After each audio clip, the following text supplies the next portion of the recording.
Diretamente dos nossos estúdios, no Fazano, na Quinta Avenida, em Nova York, para todas as telas, Lucas Mendes, Caio Blinder, Diogo Mainardi, Pedro Andrade e Angélica Vieira.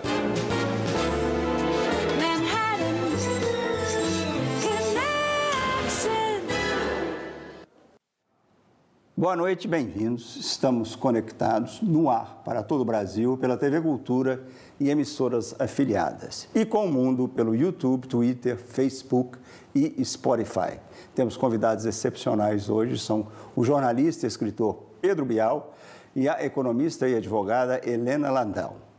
Diogo, vamos começar com você pelo seu destaque sobre o Brasil. O destaque, obviamente, a CPI da Covid é o destaque da semana, dependendo de como for conduzida essa CPI, pode ser também o destaque do ano, talvez até o destaque da década. Na melhor das hipóteses, a gente se livra do psicopata, sociopata Bolsonaro, talvez até consiga enfiá-lo na cadeia, e, com isso, o Brasil tem uma chance de se agarrar ao resto do mundo e retomar um pouco um ritmo compatível com o que a gente espera dele, do país. Ô Caio, qual o seu destaque para o mundo? Se Israel pudesse, destruiria o programa nuclear iraniano. Não consegue, então Israel faz o que se chama de aparar a grama do jardim. Vai lá, sabota uma instalação nuclear, mata um cientista nuclear. E com isso, nesse momento, essa semana, com esse novo ataque contra a instalação de enriquecimento de urânio, Israel quer sabotar a retomada de negociações nucleares entre Estados Unidos e Irã. O Biden não quer ser como o Trump. O problema é que não vai conseguir, porque interessa ao Irã e interessa aos Estados Unidos a retomada das negociações. Escuta, e Afeganistão, necas? Não, é importante. O Biden está anunciando a retirada das tropas americanas da mais longa guerra americana no 11 de setembro, 20 anos depois do ataque. Os americanos partem e o Talibã fica. Não, Pedro. A pausa na aplicação das vacinas Johnson & Johnson aqui nos Estados Unidos, depois que 6 mulheres entre 18 e 48 anos apresentaram coágulos. Acontece que mais de 7 milhões de americanos já tomaram essa vacina, inclusive o locutor que vos fala.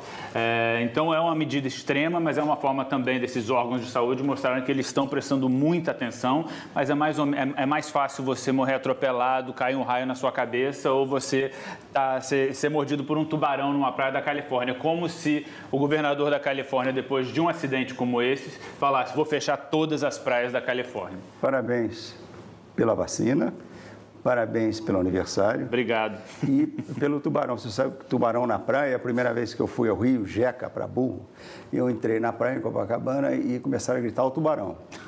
E eu virei para a pessoa que estava do lado e falei: cadê o tubarão? Falei: o cocô.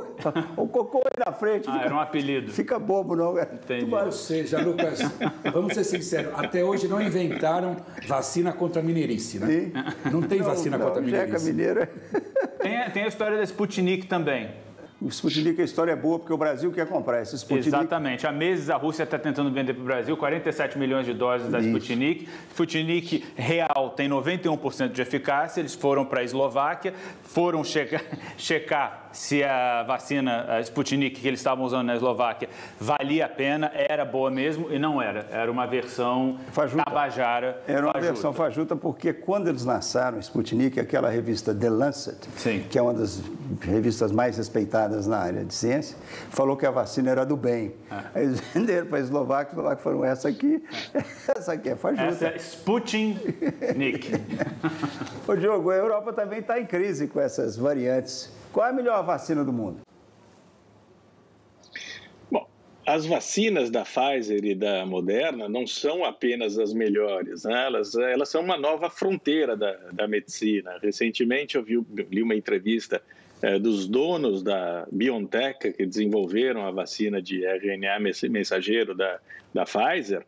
Os dois são oncologistas, e eles disseram que com a grana que conseguiram embolsar graças à vacina da Covid, eles vão inventar uma vacina contra o câncer, que não é um vírus, mas pode ser vencido pelos anticorpos naturais criados pelo organismo e ele realmente acredita nisso, ele acha que vai ser possível. E as outras vacinas são antiquariato, né? Elas ficaram para trás, a gente viu nessa pandemia. Ele consegue produzir uma nova vacina contra uma variante em 2 semanas. Ele pega um pedacinho do RNA lá e acabou. É simples, rápido, eficiente e é o futuro. Contra o câncer e contra o HIV também. Não, quase. Mas, Pedro... Contra o HIV também. Vai colar o negócio do passaporte? O passaporte, a vacina? Claro, sim. Passaporte claro que sim. Vaccine Passport. Isso não é uma ideia nova, né? Há mais de 50 países que demandam que você exijam que você apresente que já foi vacinado para a febre amarela, por exemplo. Então, as pessoas que estão fazendo um estardalhaço dizendo que isso é invasão de privacidade, isso é uma grande bobagem. Aqui em Nova York, Nova York foi o primeiro estado dos 50 estados a criar um aplicativo que funciona assim. E a verdade é que daqui a alguns meses, se você não tiver esse passaporte, você não vai fazer curso, você não vai entrar no museu, você não vai entrar numa companhia aérea. Agora, a Islândia acabou de abrir as portas, foi o primeiro país para quem já está vacinado. Os próximos países vão ser Grécia e Croácia. E vai ser assim, a pessoa que não quiser tomar vacina, ela vai se isolar. Simples assim. Caio, eu quero uma resposta curta e grossa, porque eu quero trazer o Bial, botar o Bial na nossa conversa. O Bolsonaro insulta os juízes do nosso Supremo, solta o ladrão. E essa semana morreu um dos maiores juristas da história americana, que também, um deles também foi do extraordinário juiz do Supremo. Eu insisti em trazer essa história, eu dedico minha resposta às autoridades judiciais brasileiras. É uma história de integridade. Ramsey Clark morreu aos 93 anos essa semana. Ele foi ministro da Justiça do Johnson, foi um campeão da luta contra a segregação racial pelos direitos civis. Depois que ele deixou o governo, ele ficou mais radical ainda nas suas cruzadas e foi um grande advogado inclusive do Saddam Hussein. O pai dele também foi ministro da Justiça no governo Truman e depois foi para o Supremo americano, ficou 20 anos no Supremo. O que aconteceu? Quando o filho dele foi indicado para ser ministro da Justiça, o filho prestou juramento para o pai, que era do Supremo, e logo em seguida o pai renunciou para não ter conflito de interesses. E é uma ironia, nós estamos numa semana discutindo 2 heróis da luta contra a segregação racial, da violência racial, quando continua esse clima horroroso em Minneapolis, com novos atos de violência racial e de racismo. Vamos trazer um amigo, modelo... Meu xará. Seu xará, Pedro Bial, mãe de todas as conversas, Big Brother do jornalismo, que vai nos dar algumas lições. Bem-vindo, Pedro. Salve, Lucas. A avó de todas as conversas. A avó. Pedro, nós estamos tentando há muito tempo trazer o Lula, trazer os Bolsonaros para esse programa, eles não vêm de jeito nenhum. Tem algum convidado que não vai ao seu programa, que todo mundo quer ir ao seu programa? Olha, eu acho que você citou 2 que dificilmente iriam. O Lula, ele já até disse que ele gostaria de fazer o programa comigo, mas aí tinha que ser ao vivo. Pode até ser ao vivo, mas aí teria que ter um polígrafo acompanhando todas as falas dele.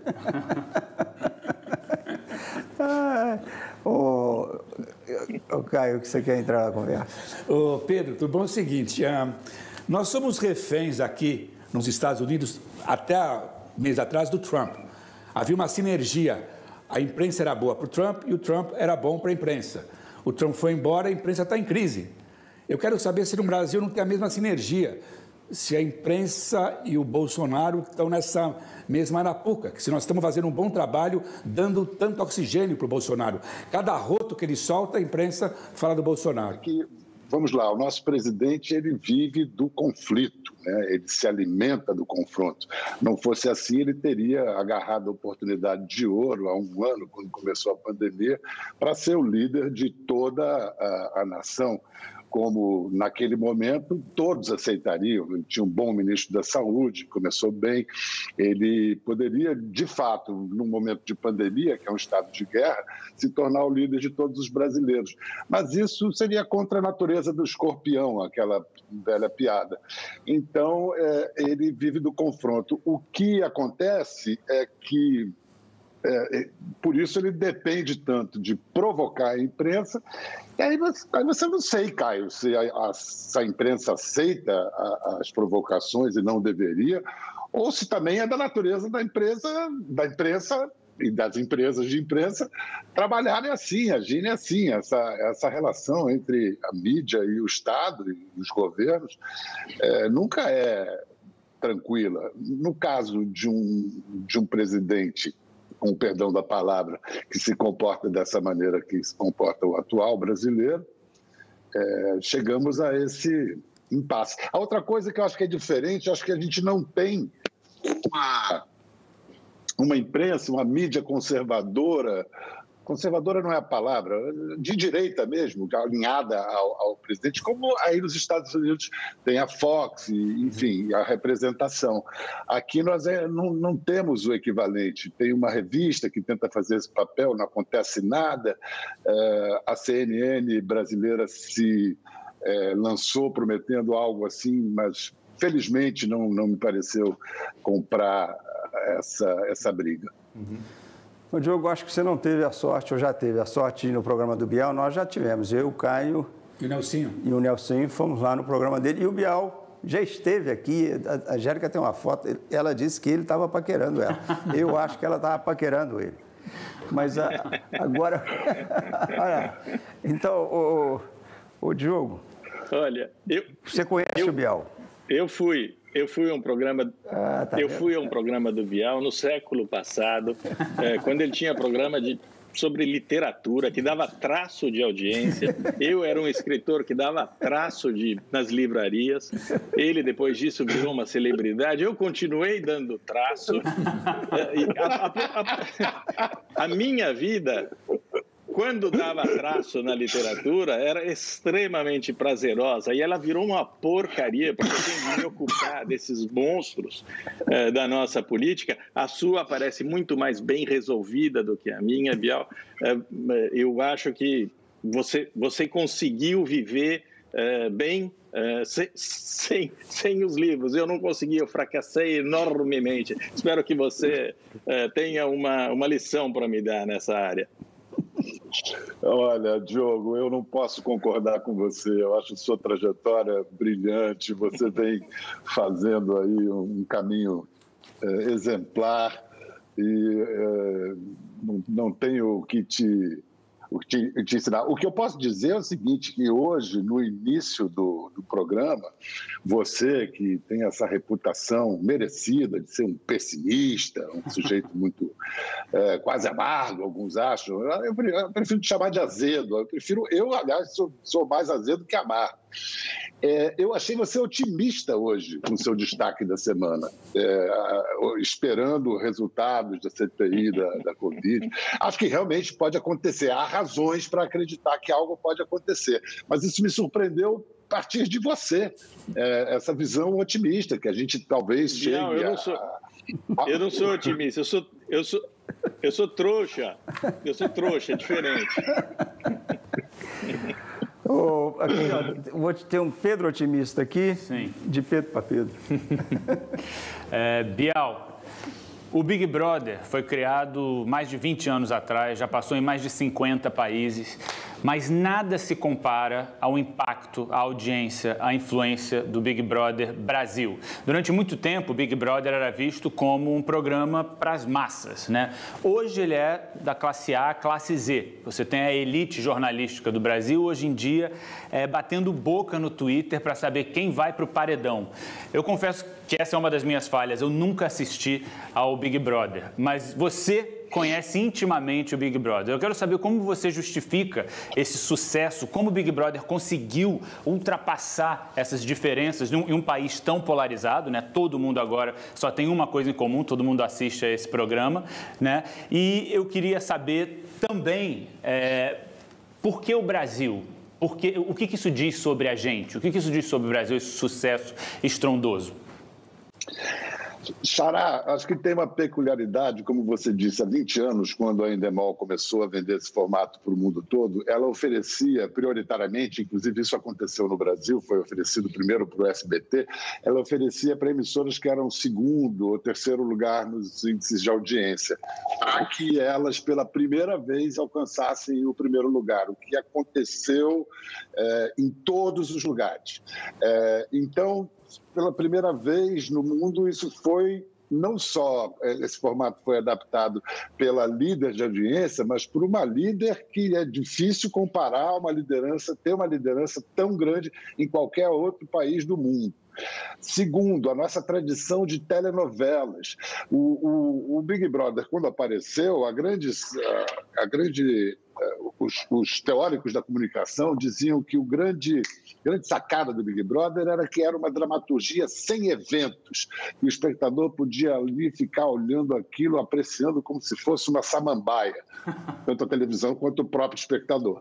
E aqui não, aqui com a nossa tradição de telenovelas, tanto do espectador muito bem educado audiovisualmente, o espectador brasileiro, quanto da excelência da equipe liderada pelo Boninho esses anos, aquilo foi virando uma novela e foi refletindo as coisas que aconteciam no país. Não é um reflexo assim tão mecânico, mas as coisas escapam, aparecem. E na realidade, o que aconteceu nos últimos anos foi que esse pessoal que sempre assistiu ao Big Brother agora assume e brinca disso nas redes sociais. Mas ninguém tem os índices de audiência que o Big Brother tem se todas as classes não assistirem. Isso aí é sabido. Agora, o que aconteceu na pandemia, quer dizer, um país onde, teoricamente, ou pelo menos as classes que podem, praticam confinamento, assistindo um programa onde as pessoas estão confinadas. Então, virou um jogo de espelhos extraordinário. Nos últimos anos veio ganhando mais caráter de manifestação política, porque na seleção apareceram mais militantes, mais gente engajada politicamente, e esse ano teve essa novidade aí dos movimentos identitários serem caricaturados dentro do programa. E que isso foi no início. Depois, é o seguinte, no Brasil, você não precisa assistir ao programa para ficar absolutamente informado de tudo que acontece no Big Brother. Eu não tenho tempo de assistir, mas eu sei tudo que está acontecendo. Pode me perguntar. Bom, explicado. Eu atesto que isso é verdade, porque uma vez, já tem mais tempo, o cara conversando com a mulher, ele falou, sabe, aquele Lucas Mendes, ele broxou com a minha tia. Falou na casa, falou dentro do Big Brother, eu lembro. Pô, Lu, você broxou. Aí eu falei, é verdade. Por acaso, porque foram raras vezes e foi com a tia desse sacana aí. Mas olha aqui, Biel, antes da gente ir para o próximo bloco, nós temos uma enquete. A enquete era o seguinte, se essa CPI ia vacinar o Brasil contra o Bolsonaro, se a CPI é uma vacina inútil ou se ela vai entubar o Brasil. O que você acha? As opções são vacinar o Brasil contra o Bolsonaro. Qual é a segunda? Inútil. Antes da intubação? Inútil, vacina inútil. Olha, eu acho que a CPI começa com promessa de ser placebo, mas você sabe que o placebo tem quase 50% de eficácia, em torno de 50% de eficácia. O placebo funciona, né? Então, vamos botar fé no placebo. Ele é trouxa como o Diogo. O Diogo disse que era trouxa, então são dois trouxas do programa hoje. Olha aqui, a gente continua no próximo bloco. Ele é 50% trouxa, eu sou 100%. No próximo bloco a gente continua e a gente terminou sem trazer o bandido da luz vermelha. Quem sabe no segundo.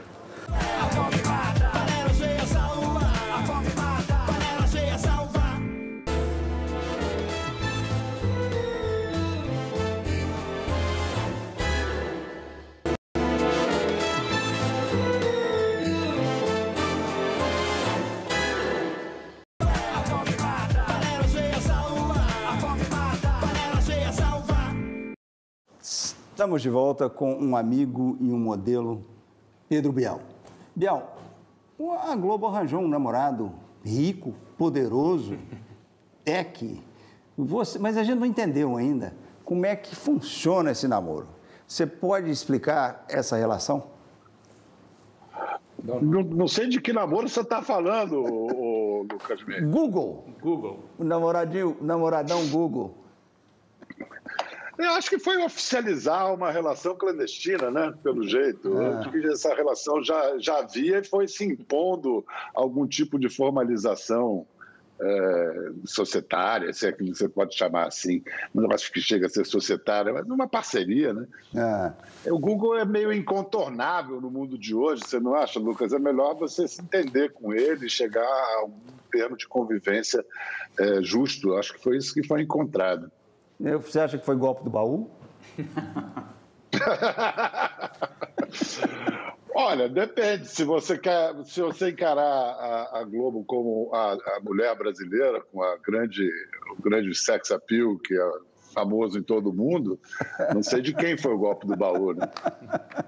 Olha aí, Bial, a gente quer inverter um pouco a situação, quer aproveitar esse talento incrível seu e inverter e você fazer uma pergunta para o Caio, para o Diogo e para o Pedro. Nessa ordem? Como você quiser. Eu estou tremendo já. São as suas ordens. Sem pegadinha. Então vou começar com o Diogo. Vou começar com o Diogo que está mais perto de mim. Quer dizer, os dois que não estão aí, infelizmente, em Nova York. Diogo, Veneza continua irreconhecível, assim, aprazível, com poucos turistas? Esplêndida, maravilhosa, eu saio com um prazer gigantesco todos os dias, não, eu fico em casa, eu pareço Rodolfo com 2 Fs do Big Brother, eu fico muito tempo em casa olhando pela janela, mas quando eu saio é um prazer gigantesco, porque a cidade está numa situação que nunca mais vai se repetir. De uma beleza, limpeza, sem gente, sem nada. A gente se encontrou recentemente na frente do Guggenheim, mas você, coitado, estava fugindo da massa. Não era um período ainda totalmente desprovido de turistas como agora. Vai acabar essa mamata, né? Vai sobrar Mamata Connection. A mamata de Veneza sem turista vai acabar. Mas a gente não vê a hora de retomar a vida mais ou menos normal. Assim você me desperta o nobre sentimento da inveja. Imagina Veneza vazia pra gente. Aliás, tem uma coisa que o destino me sorri. Toda vez que eu vou a Veneza, eu encontro com o Diogo, por acaso, nada combinado. A gente se esbarra no meio da rua. A última vez foi em frente ao Google. Quem disse que é por acaso? Quem disse que é por acaso? Eu te sigo. Não existem coincidências. Pedrão, meu xará. Diga. Aí daí na hora da saudade de quem viajava, né, o brasileiro que viajava. Você sabe que o Brasil, esse negócio de dizer que o governo brasileiro combateu o confinamento, não entenderam nada. Agora ficou claro. O Brasil é um grande lockdown. Ninguém sai, ninguém entra. O Brasil todo está confinado nele mesmo. A nossa vocação insular agora chegou ao seu máximo. Ia te perguntar, nesses tempos de programas ao ar livre, aí em Nova York, qual é o programa cultural, gastronômico que vem melhor se adaptando a esses tempos de ar livre? Pois é, eu não quero ser redundante, né? Eu vivo um momento parecido com o do Diogo, eu acho que Nova York está uma maravilha, mas eu acho que Nova York, ela lança tendências, eu acho que ela foi um microcosmo também dessa pandemia. A gente viu o pior da pandemia, quando mais de 800 pessoas estavam morrendo todo dia aqui em Manhattan, mas agora a gente vê também uma fonte de esperança, né? Mais ou menos aquela coisa, você vê uma luz no fim do túnel, você não acha mais que é o trem vindo em sua direção, você acha que você vai sair. Então, para mim, o Lucas discorda, eu vejo os restaurantes cheios, os museus abertos, não é mais um festival de pau de selfie, não tem mais as excursões sobre as quais o Diogo estava falando. Então, eu acredito que Nova York está encantadora agora e vai ficar ainda melhor muito em breve. Você perguntou que programa. Imagina, tudo, andar no parque, comer fora, tá uma maravilha. O encantador está. Na gastronomia, os restaurantes estão ganhando até mais grana vendendo do lado de fora, mas o problema vão ser a indústria imobiliária, do aluguel comercial. Você sabe quem é o maior empregador de Nova York? Quem é o empregador particular maior? Você está falando do mercado imobiliário? Não, o patrão, o cara que tem mais empregados na cidade. Não. Chase Manhattan. Esse é o maior empregador. Ele disse que descobriram que para cada 100, eles, na verdade, funcionam otimamente com 60. E isso vai dar um vazio. Nós vamos falar mais disso no próximo bloco. Cada esquina não tem um banco e uma farmácia? Nós vamos falar mais sobre isso. Desculpa, Pedro. Caio. Pedro, com você. Agora para o Caio. Caio, você falou aí de quê? Você falou de Israel, falou de Afeganistão, você não falou de Taiwan e da China. Por que você acha que o Biden está cutucando o dragão com vara curta? Primeiro, eu queria fazer um protesto. Achei que sua pergunta ia ser o seguinte: por que os turistas não vão mais para New Jersey? E segundo, você nunca me procurou em New Jersey. Você vai para Veneza e não vem para New Jersey. Mas você quer falar de geopolítica? I wonder why. Vamos falar. Não, achei que ia discutir as maravilhas gastronômicas de New Jersey. Então, tudo bem, mau jornalismo. Vamos falar de Taiwan. Não tem problema nenhum. A gente fala de Taiwan. Eu acho o seguinte, na verdade, quem está sendo provocado é o Biden. Ele está sendo provocado em todas as frentes. Pelo Putin, na questão da Ucrânia, que é um teste, que podemos ter movimentação, uma provocação. E Taiwan, esse sim, Taiwan vai ser o grande perigo, a grande instabilidade das próximas décadas, porque dia menos dia, eu acho que a China vai invadir Taiwan, que a considera uma província renegada. E a questão do Biden é saber calibrar o confronto com a China, que deve ser muito mais na área comercial e fazer uma costura com os aliados, do que ficar fazendo discurseira contra a China. Esse é o momento, por isso que ele está saindo do Afeganistão. O foco do Biden é questões internas com a pandemia e recuperar a economia e cuidar do relacionamento complicadíssimo com a China, que é mais complicado que a relação da Globo com o Google. Nos últimos dias, a China vem movimentando tropas ali, estrategicamente em torno de Taiwan. E, se não me engano, amanhã, quinta-feira, o Biden vai a Taipei, né? Ele está mandando gente para Taiwan, que é uma provocação imensa para a China, que acha um negócio realmente uma provocação. Você tratar Taiwan como um país, para a China é uma coisa, é um pecado capital. Olha aqui, vocês mostraram, vocês falaram em Veneza vazia, a gente tem uma imagem aqui, e a gente falou sobre Nova York, Times Square, que eu vi antes, porque essas imagens são ao vivo.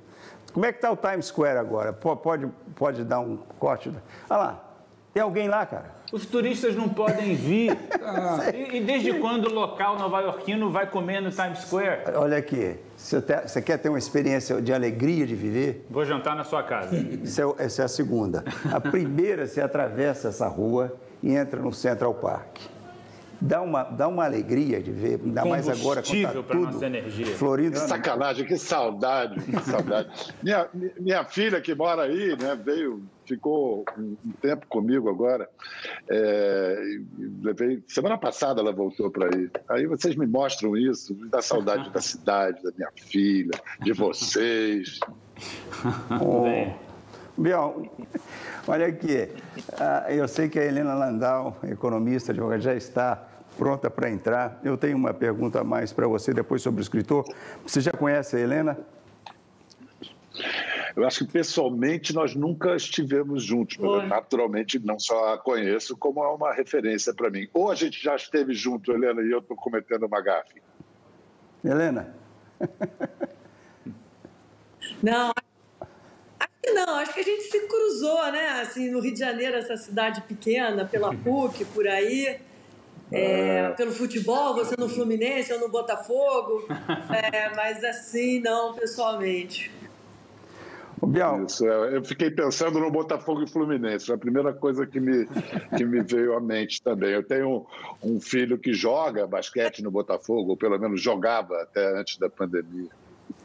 Uma pergunta para o escritor. Biel, no momento, uma das coisas mais vistas e discutidas. É um documentário de 6 horas, a gente achava que sabia tudo sobre Hemingway, e tem um documentário contando várias coisas que a gente não sabia, dramático.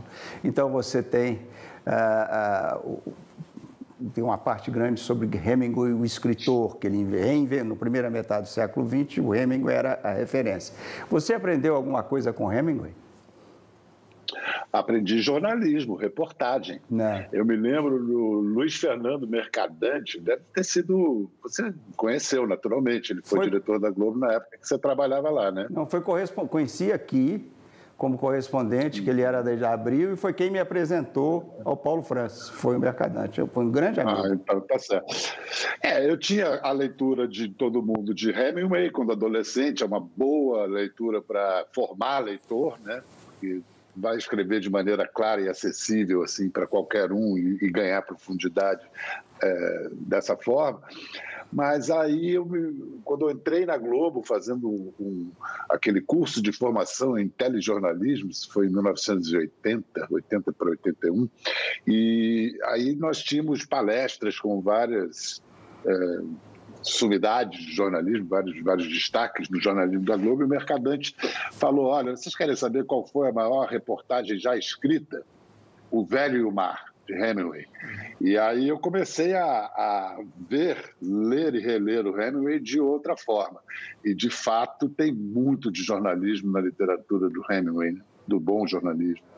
Ele bolou essa fórmula na ficção dele, da frase sem adjetivo e sem advérbio. Era a frase curta, sujeito, verbo, objeto direto. Agora, essa história tem muito Hemingway escritor, tem muito Hemingway o homem, o herói, porque ele foi para 3 guerras. O cara cobriu a Primeira Guerra, cobriu a Guerra da Espanha, cobriu a Segunda Guerra, e em alguns casos ele lutou também nas guerras. E tem o macho, o mito, e essa parte é intrigante, isso eu não sabia, nunca tinha visto. Ele tinha mania de que as mulheres dele, teve 4, tinham de cortar o cabelo bem curtinho, igual homem, igual menino, platinar, e ele também platinava, e eles faziam o papel, ele era menina e elas eram um menino. E a história é que a liberdade na cama era completa, mas nenhuma explicou como é que funcionava essa coisa de menino, ele ser menina e como é que a menina funcionava com o menino. Isso... Não, mas... Bom, você nunca brincou disso, Lucas? Poxa, não brinca, não. Eu admiro você. Deixa eu só falar uma coisa que eu acho importante deixar claro. O documentário mostra que ele era pioneiro nisso, né? O Hemingway, ele tinha essa imagem do machão, mas muito antes da gente estar falando de identidade de gênero, de fluidez na cama, do impacto do racismo mesmo na nossa sociedade, ele já entendia aquilo. O que é estranho é esse contraste, esse paradoxo entre a imagem que a gente tinha do Hemingway e do homem que ele era. Apesar dele querer ser esse machão, ele era um cara muito mais facetado, muito mais sensível, muito mais interessante do que a gente imagina. Quero falar também. A mamãe dele, que era terrível, ele detestava, ele odiava, ele achava que a mãe que foi responsável pelo suicídio do pai, uma família cheia de suicidas, em 5 suicídios, 7 suicídios. 7 ele, inclusive. Ele, inclusive, mas a mãe, quando ele era criança, a mãe fazia isso com os filhos. Botava os meninos vestidos de meninas, que eram 6 irmãos, e as meninas vestidas de menino. Um deles gostou, virou travesti, e o Hemingway quase matou o cara, destruiu o cara, morreu com uma overdose. Um rápido comentário. Erin O'Brien, a grande escritora irlandesa, no documentário, ela fala o seguinte: o Hemingway, na verdade, ele transcende o gênero, não transgênero, transcende o gênero. Segundo ela, visão dela, tem trechos de Adeus às Armas que podem ser escritos por uma mulher. Você não sabe se é o narrador, se o contexto é um homem ou uma mulher escrevendo. Até nisso ele... Maravilha. Essa imagem de machão que ele projetava, para usar um termo psicanalístico, é bastante a formação reativa, né? Quer dizer, eu acho que ele era um homem tão sensível e com essa fluidez de gênero que ele se defendia com a figura do machão e até com uma homofobia, como disse aí Lucas. Eu estou muito curioso para ver esse documentário. Eu só li uma resenha, estou ouvindo vocês falarem aí, queria muito ouvir. Quanto à coisa de trocar de gênero, é clássica aquela cena do Orlando, da Virginia Woolf, depois que o Orlando vira mulher e arruma um namorado, cada vez que ela vai descrever uma trepada dos dois, um olha para o outro e desconfia. Você é mulher. Ah, não, você não é mulher, você é homem. Então vamos tirar as dúvidas. Aí trepava. Olha aqui, eu não vou botar a Helena nessa conversa, não. Nós vamos para o intervalo e a Helena volta para nos ensinar alguma coisa diferente. Chega desse bando de macho nessa bancada.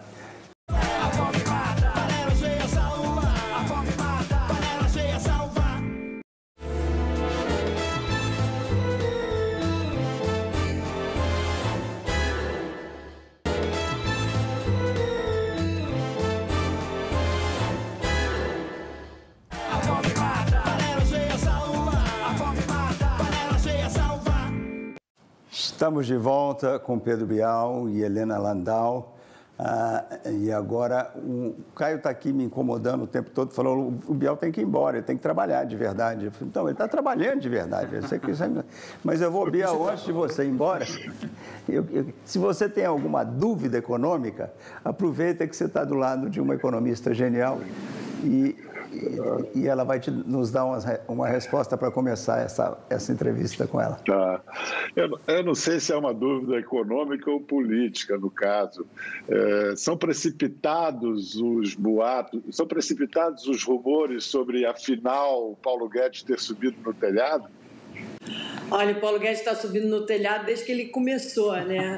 Mas quando o presidente decidir, ele vai decidir se livrar do Paulo Guedes na hora que for conveniente para ele, né?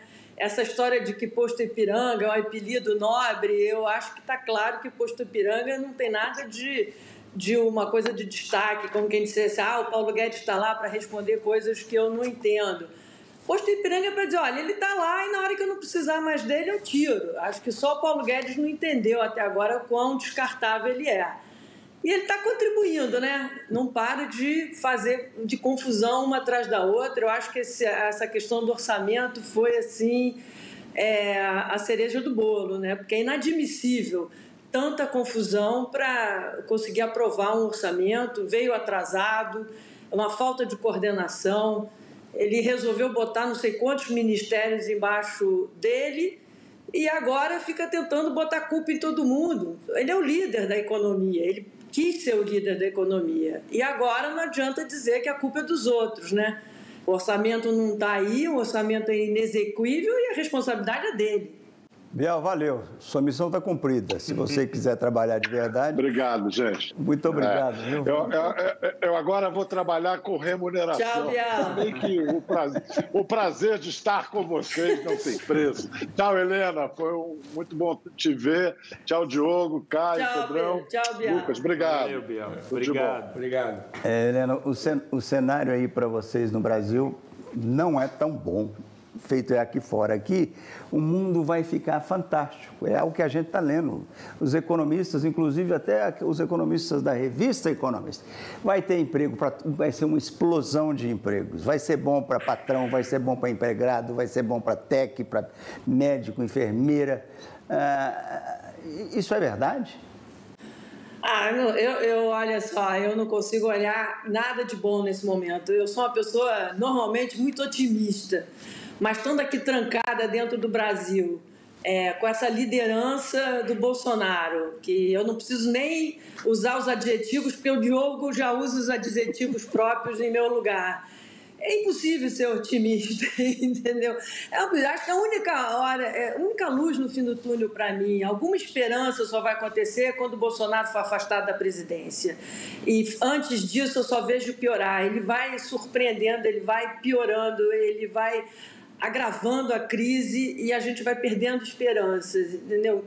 Então, só quando o Brasil melhorar eu vou conseguir ter algum olhar otimista para o mundo, o que for. O resto é só sonhar mesmo. Então, passa pelo impedimento do Bolsonaro Acho que a gente já está atrasado no processo de impeachment. As pessoas falavam, não podemos ter um impeachment do Bolsonaro porque vai atrapalhar a crise, a condução do problema da pandemia. Você imagina se o Bolsonaro tivesse sido afastado depois da divulgação do vídeo de 22 de abril, o quanto a gente já tinha ganho de tempo, né?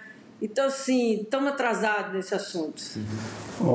Helena, o Pedro tem um vídeo otimista sobre Nova York que a gente vai rodar. Agora, antes disso, que quadro é esse atrás de você? E tem as pessoas... Esse quadro atrás de mim é de um pintor carioca, jovem, chamado Daniel Lanes, que eu gosto muito, e é um chacrinha. É um chacrinha com a chacrete. Eu vou até sair para vocês verem.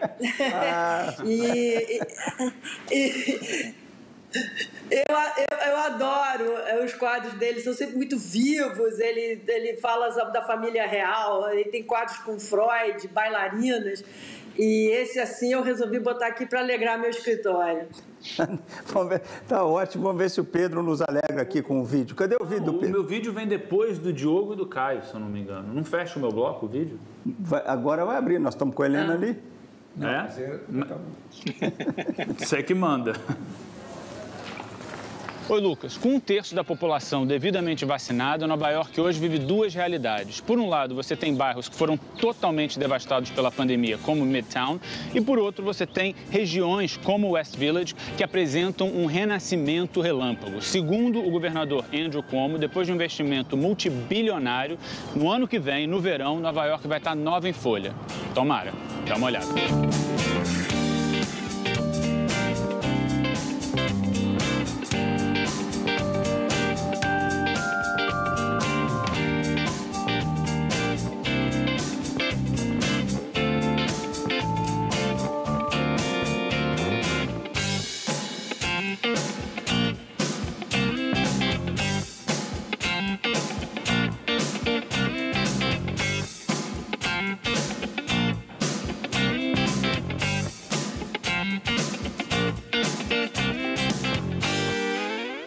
Pedro, não sei se a Helena viu. Não sei, mas eu vou falar vídeo. O que é? Helena, esse vídeo é basicamente...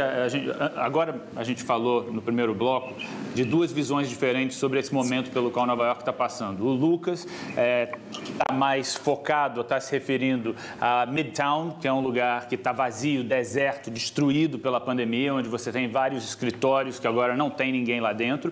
E eu estou falando do West Village, do East Village, lugares que estão renascendo, lugares que estão reabrindo, né? Eu vi, mesmo no New York Times, a gente vê num dia uma matéria falando que Nova York acabou, no outro dia uma matéria falando que, muito pelo contrário, Nova York vai ser um exemplo dessa recuperação.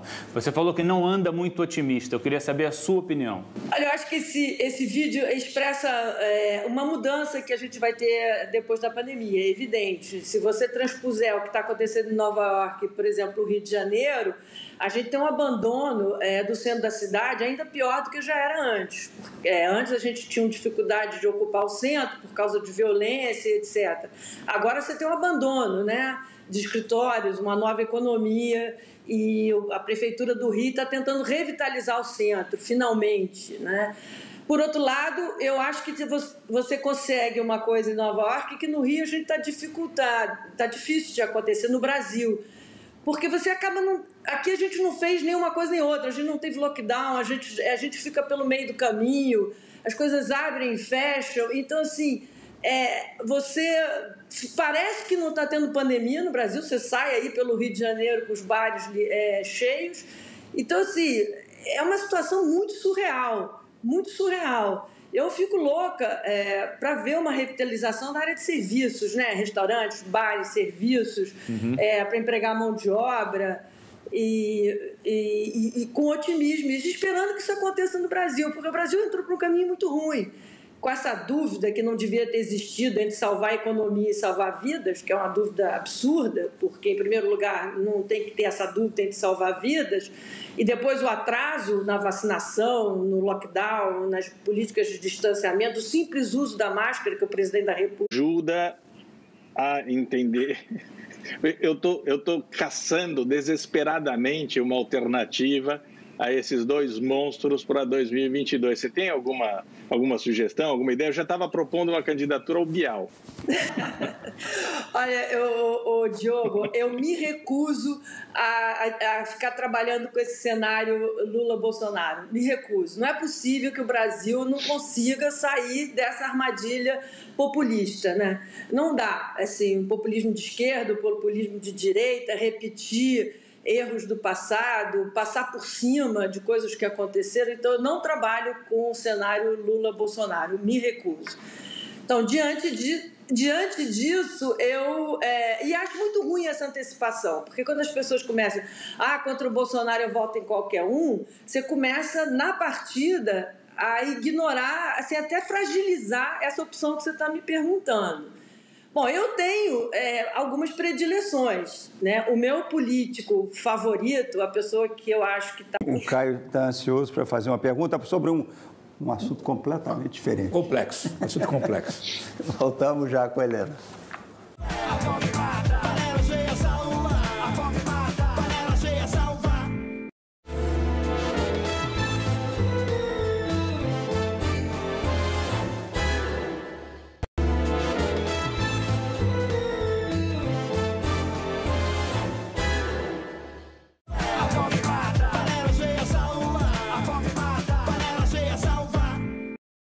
Estamos de volta com a economista Helena Landau e o cara sério desse programa. O Caio fica me cutucando, tem que fazer um negócio sério aqui. Vai lá, fica sério com a Helena. Sério? Tá bom. Helena, seguinte, você é craque em dois assuntos e sabe muito mais do que eu. Economia e futebol. Eu vou falar do segundo assunto.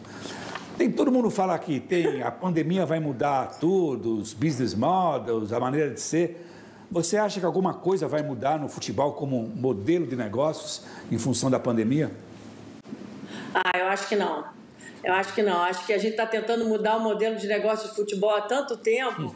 Em alguns lugares já se consolidou um novo modelo de negócio, na Europa, etc. E no Brasil, a gente vai continuar dominado pela cartolagem, pela péssima arbitragem. Nem o VAR no Brasil funciona.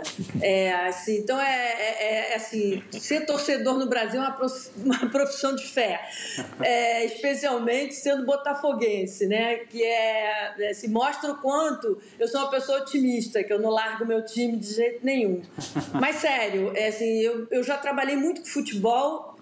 Minha esperança sempre foi que a gente pudesse profissionalizar a administração do futebol. Eu acho que profissionalizar futebol é mais difícil do que privatizar.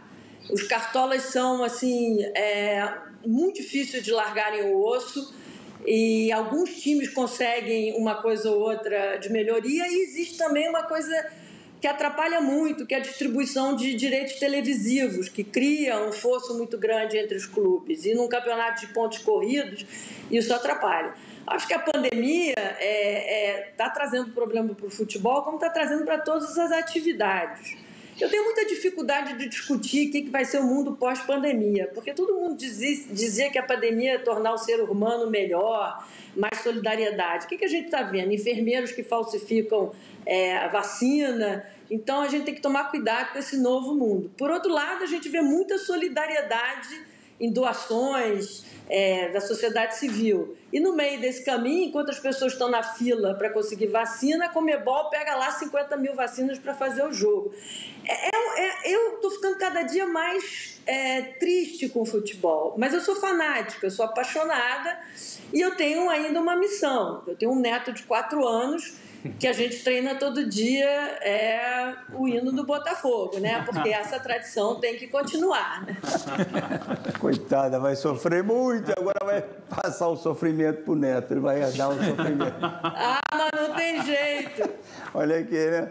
Eu sou liberal, eu sou democrata, eu sou progressista, mas no futebol, não. No futebol é Botafogo, senão fica sem sobremesa. Ô, Helena, e na pintura, você torce para quem? Você é Michelangelo ou você é Leonardo da Vinci? Poxa, que pergunta, hein? Difícil. Eu não torço pra ninguém, né? A gente tem que... a gente tem que gostar da beleza. A beleza a gente não tem torcida. A beleza a gente fica com ela por inteiro. Você está dizendo que você não sabe o que vai voltar, o que vai mudar. Tem uma coisa que não vai mudar. São esses dois italianos geniais que revolucionaram as artes, o Da Vinci e o Leonardo. E os dois, incrível, são destaques no noticiário essa semana. O Diogo prefere falar sobre Michelangelo e a Sistina com um restaurador, também conhecido como o melhor restaurador do mundo, que morreu essa semana. Diogo, seu Michelangelo e a Sistina. É incrível que 500 anos depois eles sejam destaque, né? Pois o assunto é a restauração da Capela Sistina e faz muito sentido, porque foi, na época, muito criticada a restauração, porque mudou nossa maneira de ver. Eu me lembro, garoto, de entrar na Capela Sistina e era pandêmica, aquilo era escuro, era austero, era solene, era mais ou menos, era fúnebre.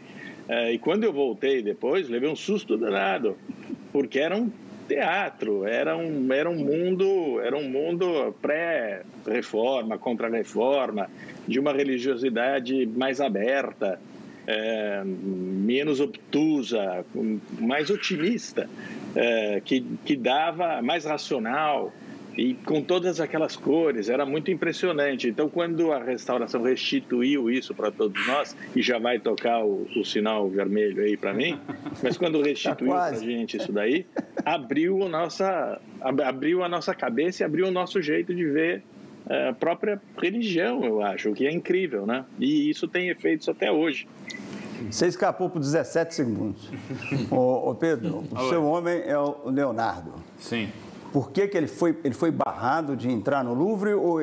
Não, olha, isso é uma novela. A gente estava falando do poder da novela, mas eu vou tentar resumir em um curta. 2 anos atrás, o Louvre fez a maior exposição do Leonardo da Vinci, comemorando os 500 anos da morte do da Vinci, que dispensa apresentações, e ficou faltando uma obra, o Salvatore Mundi, que vem a ser o quadro mais caro do mundo hoje em dia, 450 milhões de dólares, que foi comprado pelo ditador Mohammed bin Salman, líder da Arábia Saudita. Assassino, exatamente.